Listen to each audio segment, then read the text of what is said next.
Баршаңызға сәлем. Бүгін 5-2 сабақтың есептерін орындаймыз. Сабақтың тақырыбы ішкі жиын. Егер Б жиынның әрбір элементі А жиынына да тиісті болса, онда Б жиыны А жиынның ішкі жиыны деп аталады. Бұл ережесі. Енді осы тақырыпқа сай есептер орындаймыз. 1033 есеп, мынаны оқыңдар. Мына белгі бізді ішкі жиын деген мағынаны білдіреді. Яғни С жиыны Д жиынның ішкі жиыны екенін білдіреді. Ал мынау жиыны емес дегенді білдіреді. Яғни Е жиыны F жиынның ішкі жиыны емес. Мынау тиістілік белгісі. Яғни А элемент Б жиынына тиісті. Ал мынау тиісті емес деген Б элементі L жиынына тиісті емес.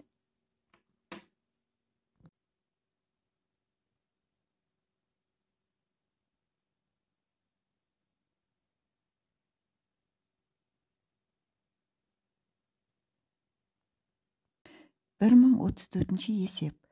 Мына жиындардың қайсысы ішкі жиын болады? Ішкі жиынды белгіленуімен жазыңдар. Бірінші, А музыканттар жиыны, Б скрипкашылар жиыны. Бұл жерде скрипкашыларда музыканттар болады, сондықтан Б жиыны А жиынының ішкі жиыны болып табылады. Екінші, Л еліміздегі қалалар жиыны, К облыс орталықтары қалаларының жиыны. Демек, бұл жерде К Л жиынның ішкі жиыны болып табылады. Ал үшіншісінде С жай сандар жиыны, Д натурал сандар жиыны екен. Бұл жерде жай сандар жиыны натурал сандар жиынына да кіреді. Сондықтан С жиыны Д жиынының ішкі жиыны болып табылады. Дәптерге осылай белгілеп жазып қоямыз.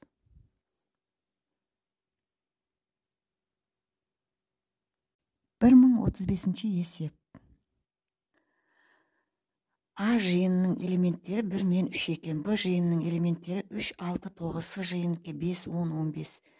Және Д жиынынікі 14, 21 жиындарының қайсысы F жиынының элементтері 1, 3, 6, 9, 12, 15 жиынның ішкі жиыны дейді. Белгіленуін пайдаланып жазыңдар деген.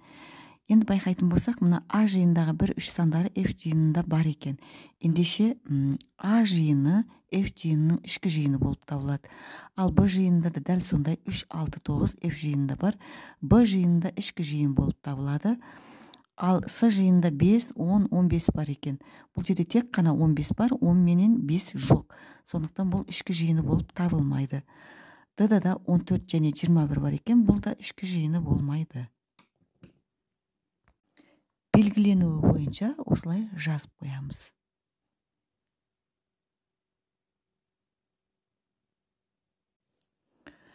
1036 есеп.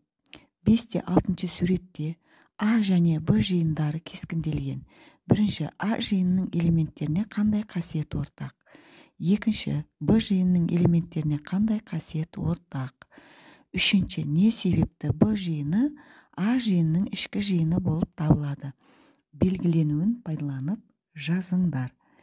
Енді қараймыз. А жиынның элементтеріне мына жерде төрт бұрыштар болып тұр бұл. Барлығы төрт бұрыш, бірақ әртүрлі фигуралар бұлар. Төрт бұрыш болғанмен мынау параллелепипед, мынау параллелограмм, мынау ромб сияқты, ромбқа жақын, бірақ ромб емес. Сол сияқты төрт бұрыштар. Демек, оларға ортақ қасиет барлығы төрт бұрыш болғандығы. Ал енді Б жиынын қарайтын болсақ, бұл жерде тік төрт бұрыш. Бұлардың барлық бұрыштары тік төрт бұрыш болып тұр. Енді не себепті Б жиыны А жиынның ішкі жиыны болып табылады дейді? Өйткені Б жиынында да төрт бұрыштар жиынына кіреді. Оның бұрышы тік болса да.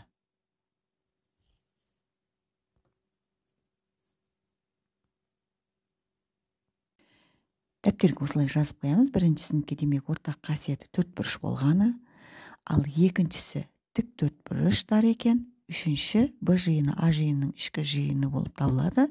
Себебі тік төрт бұрыштар да төрт бұрыштар жиынына жатады. 1037 есеп. тең жиындарды тең белгісімен жазыңдар.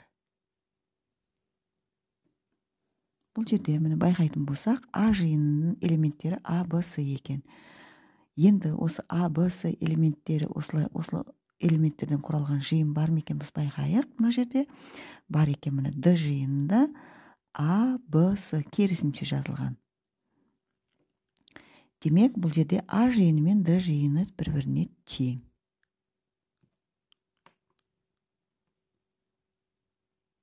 Жазып қойдық. А жиыны Д жиынына тең деп міне бұлай жаздық. Өйткені екеуі тең болады. Және Б жиыны мен Е жиыны тең. Өйткені Б жиынының элементтері Е жиынында да бар. 4, 5, 6, яғни керісінше жазылған Е жиынында 6, 5, 4. 1038-ші есеп. Д жиынының ішкі жиындарын жазыңдар. Демек, біріншісінде Д жиынының элементі 7, екіншісінде 5, 9, үшіншісінде 5-тен 2 және 3-тен 1 екен. Жазып қоямыз. Бірінші Д жиынының элементі 7 еді, бір ғана элементі бар. Демек, Д жиынының ішкі жиындары бос жиын болады және 7 болады. Ал екіншісінде 5 және 9 екен. Демек, Д жиынының ішкі жиындары бос жиын болады бірінші. Одан кейін Д жиынының ішкі жиыны 5 болуы мүмкін, 9 болуы мүмкін және 5, 9 болуы мүмкін. Демек, бұл жерде ішкі жиындары 4 болуы мүмкін екен. Ал үшіншісінде 5-тен 2 және 3-тен 1 екен. Д жиынының ішкі жиындары бос жиын болуы мүмкін. Және элементі 5-тен 2-ден құралған бір жиын болуы мүмкін. Одан кейін екінші элементі болған жиын болуы мүмкін 3-тен 1. Одан кейін екі элементі де болған жиын болуы мүмкін. 1039-ші есеп. Теңдеуді шешіңдер.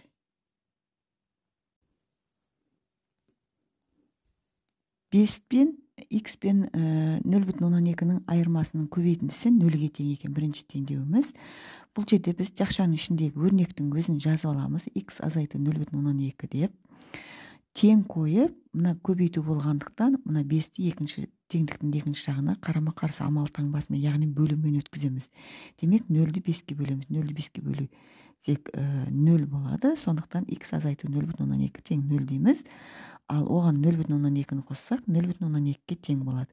Демек, X-ымыз 0,2 екен. Енді орнына қойып, бұлай ауызша есептеп көрейік. 0,2-ден 0,2-ні азайтсақ 0 болады, ал 5-ті 0-ге көбейтсек 0-ге тең. Демек, теңдеу дұрыс шешілген. Екіншісінде 0,18 бенен Y пен 7-ның айырмасының көбейтіндісі 0-ге тең екен. Бұл жерде дәл солай жазып аламыз. Y азайту 7 тең деп жақшаны ашып, 0-ді 0,18-ге бөлеміз. Ол 0-ге тең болады. Демек, Y-іміз 7-ге тең екен. Кейінгі теңдеуіміз 5x-тен 5x пенен 8-ден 1-дің айырмасы 3-ке тең екен. Бұл жерде 5x-тің өзін жазып, мына бос мүшені теңдіктің екінші жағына қосу амалымен өткіземіз. Демек, 3-ке 8-ден 1-ді қосамыз. Енді 5x-ті табу үшін 3 пенен 8-ден 1-дің қосындысы 3,8-ден 1-ге тең болды. Бұны бұрыс бөлшек түрінде өрнектеп алдық. Бұл 8-ден 25 болды. Енді x-ті табу үшін осы бұрыс бөлшекті мына 5-ке бөлеміз. Яғни 8-ден 25-ті 5-ке бөлеміз. 8-ден 25 деп жазып, 5-ті 5-тен 1 деп мына бөлуді көбейтумен ауыстырамыз. Сонда 5 пен 25 қысқарады. 5-ке қысқартамыз. 5-ті 5-ке бөлсек 1, 25-ті 5-ке бөлсек 5 болады. Ендеше алымын көбейтіп жазып қоямыз. Бұл 5 болады, ал бөлімі 8-ге тең болады. Демек, X-ымыз 8-ден 5-ге тең екен. Екінші теңдеуіміз, төртінші теңдеуіміз 4x пенен 1,5-тен 4-тің айырмасы 5,4-ге тең екен. Бұл жерде де белгісіздерді сол жақта алып қаламыз, яғни 4x-ті мына бос мүшені теңдіктің екінші жағына өткіземіз. Демек, 5,4-ге қосамыз 1,5-тен 4-ті. Бұны ондық бөлшек түріне келтіріп алатын болсақ, 1,18 болады. Енді 5,4-ге 1,18 қоссақ, 7,2. X-ті табу үшін 7,2-ні 4-ке бөлеміз. X-ымыз 1,18-ге тең. Бесінші теңдеуіміз 7,5-тен 3-ке 7,5-3 менен 2x'тің қосындысы 10,6-ға тең екен. Бұл жерде де 2x тең деп 10,6-тан 7,6-ны азайтамыз. Яғни 7,5-3-ті ондық бөлшек түрінде өрнектеп алдық біз.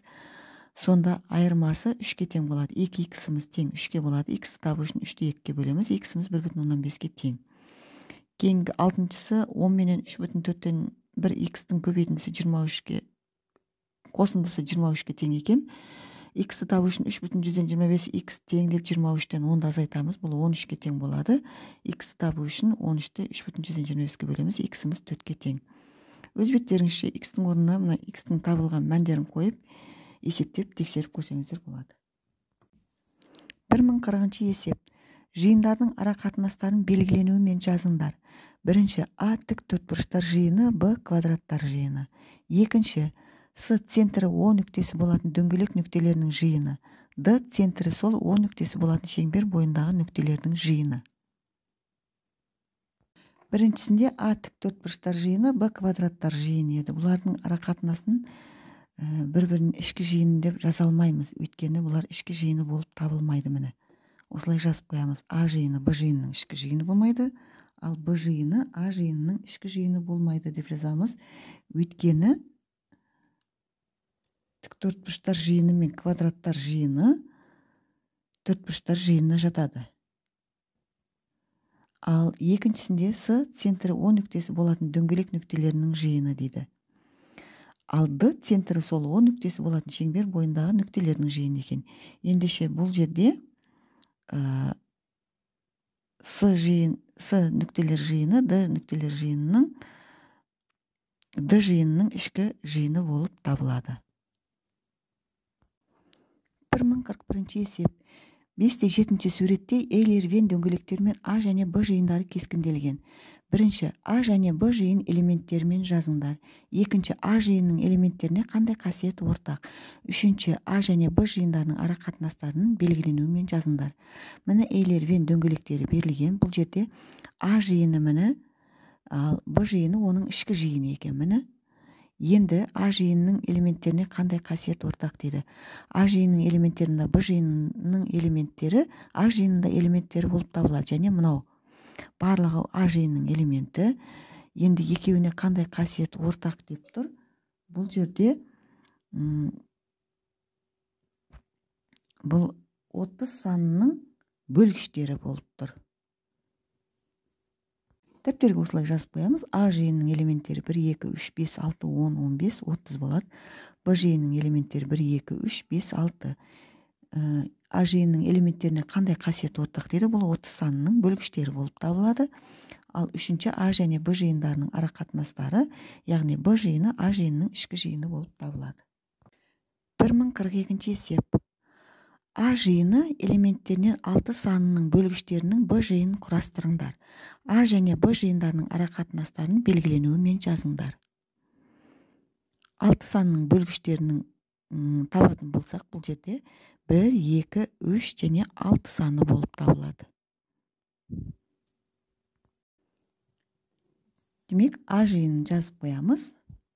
1, 2, 3, 4, 6, 8, 12, 24 екен. Ал енді 6 санының бөлгіштері 1, 2, 3, 6 болады. Б жиынын құрастырдық. Ендеше бұл жерде Б жиыны А жиынның ішкі жиыны болады. 1043-ші есеп. Д жиынның ішкі жиындары. Бос жиын, мынау бос жиынның белгісі, және 6, 7, 8, 6 және 7, 6 және 8, 7 және 8, 6, 7 және 8 екен. Д жиын элементтерімен жазыңдар.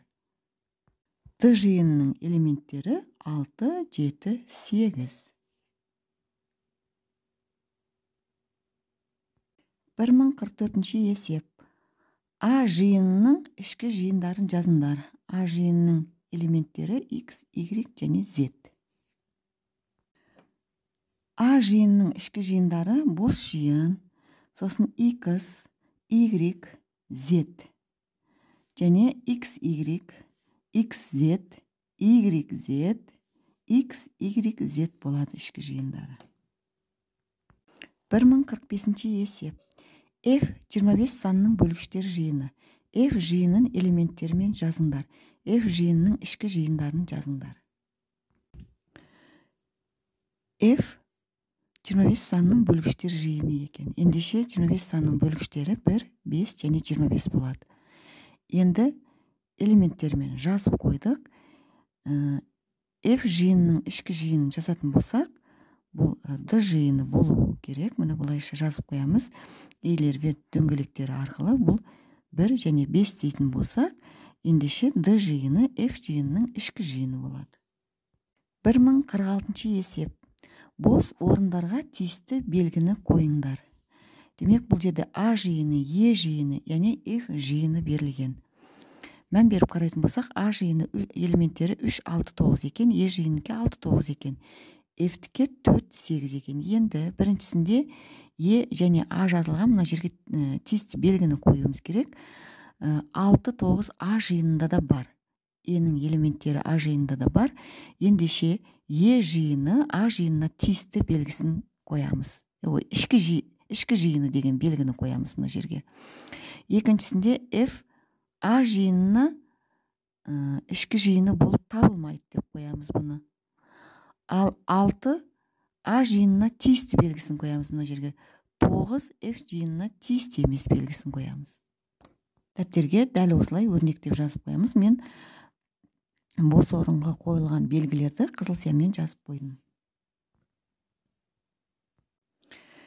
1047 есеп. B бірдей цифрлармен жазылатын екі таңбалы сандар жиыны. D 66 санының екі таңбалы санмен жазылатын бөлгіштерінің жиыны.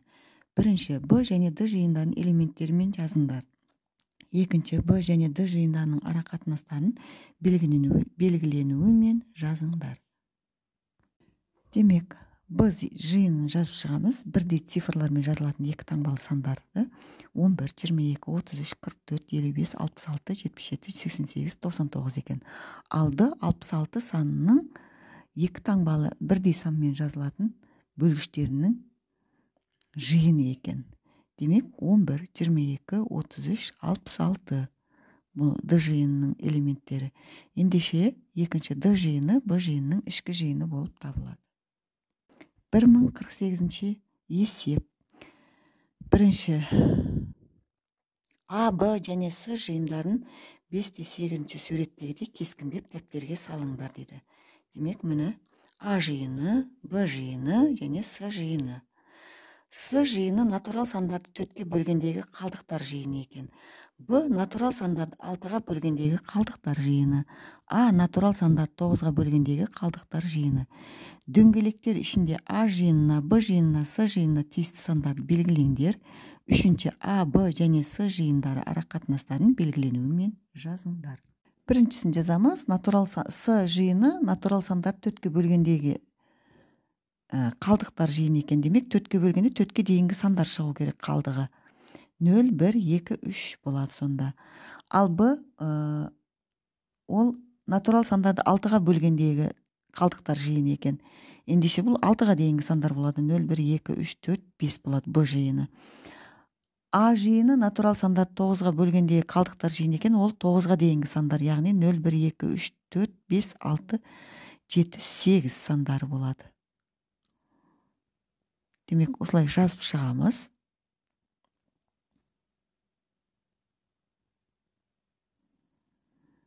Енді елервен дөңгелегінде белгілеп жазып қойдық.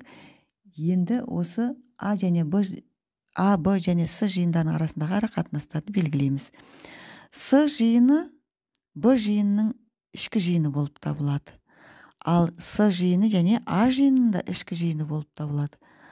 Ал B жиыны A жиынының ішкі жиыны болып табылады. Мені осылай жазып қоямыз. 1049 есеп. A жиынны элементі X екен. X-іміз бұл жерде 5n-ге тең. Ал n бұл жерде натурал сан екен. B жиынында да дәл солай. X элементі X берілген, бұл 3n екен. N натурал сан. S жиынында дәл солай берілген. D жиынында солай берілген. Жиындары берілген. Демек, бізге A, B, S, D жиындары берілген жиынның ішкі жиынын тауып, оны белгіленуімен жазыңдар. ішкі жиындарын табу үшін біз n-нің орнына натурал сандарды қоямыз. 8-ге дейінгі натурал сандарды қояйық. 1-ден 8-ге шейін. Ендеше бізде біріншісінде a жиынынікі 5n еді. n-нің орнына 1-ді қоямыз. Яғни 5-ті 1-ге көбейтсек 5 болады. 5-ті 2-ге көбейтсек 10, 5-ті 3-ге көбейтсек 15, 5-ті 4-ге көбейтсек 20, 5-ті 5-ге көбейтсек 25, 5-ті 6-ға көбейтсек 30, 5-ті 7-ге көбейтсек 35, 5-ті 8-ге көбейтсек 40. Демек, бұл жерде енді a жиынның элементтерін толығы жазып шықтық. Енді бұл жерден біз ішкі жиынын табайық. К 40 санының бөлгіштері жиыны болсын. Ендеше, мына жерде 40 берілген ғой, 40 санының бөлгіштері жиынын табатын болсақ, ол 5, 10, 20, 40 болады. Яғни 40 осы сандарға бөлінеді деген сөз. Ендеше, бұл жерде К жиыны А жиынының ішкі жиыны болып табылады. Өйткені 5, 10, 20, 40 мына жерде де бар. А жиынында 5, 10, 20 және 40. Демек, К жиыны А жиынының ішкі жиыны болып табылады. Қалғанда дәл солай жалғастырамыз. Б жиынының элементтерін жазып шықтық. Яғни n-нің орнына 1-ден 8-ге дейінгі сандарды қойып көбейтіп шықтық. Ол жерде 3n еді ғой, сондықтан 3-ке көбейттік. Бірінші 3-ті 1-ге көбейттік, кейін 2-ге, 3-ке, 4-ке, 5-ке, 6-ға, 7-ге, 8-ге көбейтіп, элементтерін тауып жазып қойдық. Бұл 3, 6, 9, 12, 15, 18, 21, 24 болды. Енді осыдан ішкі жиын құрастыратын болсақ, 24 санының бөлгіштер жиынын табайық. Ол 3, 6, 12 және 24 болады. Демек, Е жиыны Б жиынының ішкі жиыны болып табылады. Кейінгісінде дәл солай жазамыз. Бұл жерде 6n еді, x-іміз 6n-ға тең еді. Демек, 6-ны 1-ден 8-ге дейінгі сандарға көбейтіп, С жиынының ішкі жиындарын тауып алдық. Бұл 6, 12, 18, 24, 30, 36, 42, 48 болды. Енді бұл жерден біз F жиынын табайық. Ол 48 санының бөлгіштері болсын. 48 санының бөлгіштері 6, 12, 24, 48. Ендеше F жиыны С жиынының, С жиынының ішкі жиыны болып табылады. Төртінші, Д жиынының элементтерін таптық.